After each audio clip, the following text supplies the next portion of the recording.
Lucknow Sitapur road पर स्थित 51 शक्तिपीठ धाम पर आज हम मौजूद हैं।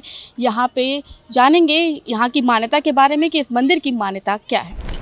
नवरात्रि का पवित्र महीना आज समापन की ओर है। ऐसे में तमाम ऐसे भक्त हैं जो 51 शक्तिपीठों के दर्शन की अभिलाषा तो रखते हैं, लेकिन ये संभव नहीं हो पाता क्योंकि पौराणिक कथाओं के अनुसार 51 शक्तिपीठ दुनिया के विभिन्न हिस्सों में हैं, जैसे नेपाल, बांग्लादेश, श्रीलंका, तिब्बत, पाकिस्तान इत्यादि देशों में स्थित है। ऐसे में एक समय में 51 शक्तिपीठ के दर्शन करना संभव नहीं है।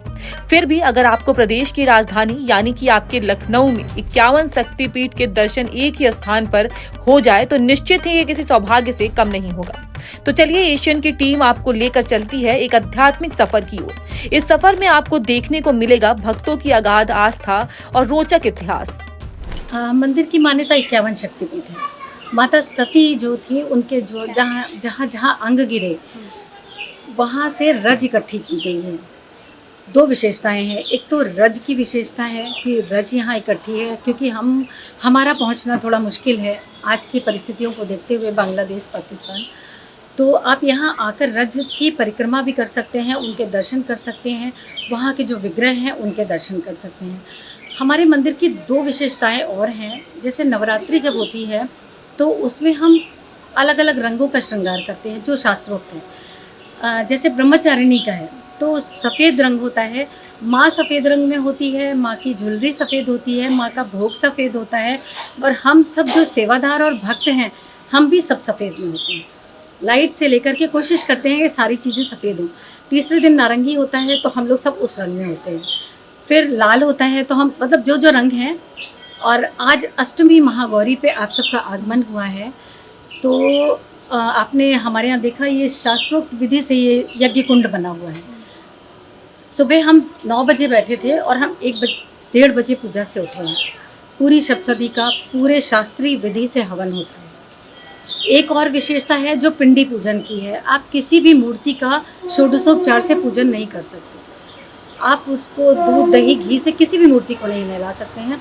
तो हमारे यहाँ पहले मिट्टी की पिंडी बनाई जाती है, उसमें आज जैसे महागौरी है तो महागौरी का आह्वान किया गया है, उनका षोडशोपचार से पूजन है, उसके बाद उनका दूध से अभिषेक है श्री सूक्त से, तो फिर उनका श्रृंगार करते हैं और उसके बाद उनका पूरे दिन दर्शन होगा और अगले दिन विसर्जन करके कल हम सिद्धिदात्री की पिंडी बनाएंगे। ये दो विशेषताएं हो गई। और तीसरी जो मैंने कहा ना 10 महाविद्या जो 51, आपको 51 शक्तिपीठ की अगर कथा है तो उसका पूरा रूप है आपके पास में, पहले की भी है और बाद की भी है। मतलब पहले जो क्यों बनना, कारण क्या बने वो भी है। उसके बाद माँ सती का जब शव कंधे पर लेकर शिव जी चले हैं तो जहाँ जहाँ उनके अंग गिरे हैं वहाँ से रज लाई गई है और मिला है। आज अष्टमी आप आए हैं, हमारे यहाँ बहुत बड़ा भंडारा होता है नवमी के दिन, लेकिन इस बार गैस सिलेंडर नहीं मिल रहा है तो हम भंडारा नहीं कर पा रहे हैं। हमारा 1100 कन्याओं का संकल्प है, मेरे पिताजी ने लिया था, पंडित रघुराज दीक्षित जी ने, तो वो पहली बार टूटता दिख रहा है। अगर कहीं से कोई सपोर्ट मिल जाता तो ये भी हो जाता, लेकिन नहीं मिला मुझे। मंदिर किस सन में बना था? और देखिए 4 मई 1998 को मेरे भाई की मृत्यु हुई थी। उसके बाद पिताजी अस्थियाँ लेकर के 3 महीने बाद गए थे। वहाँ से वापस आके मैंने बताया लोन लेकर ये ज़मीन खरीदी है। फिर उसके बाद वहीं से उनको प्रेरणा मिली थी, वो अपने बेटे की अस्थियाँ प्रवाहित करके खुद भी अपना देह शांत करने जा रहे थे। वहीं उनको जो भी कान में आवाज़ आई, ये तो भगवती जानती है, उनसे कहा कहाँ जा रहे हो, तुम्हें इस पे काम करना है। वो वहाँ से आए हैं और हम लोगों से कहा, जैसा मैंने बताया कि हम सब ने विरोध भी किया कि हमारे पास पैसे नहीं थे, लेकिन पैतृक संपत्ति बेचते गए और करते गए। भगवती उनके साथ थी, उन्होंने उनकी इच्छा पूरी की और 1 दिसंबर 2020 को वो भी ब्रह्मलीन हो गए।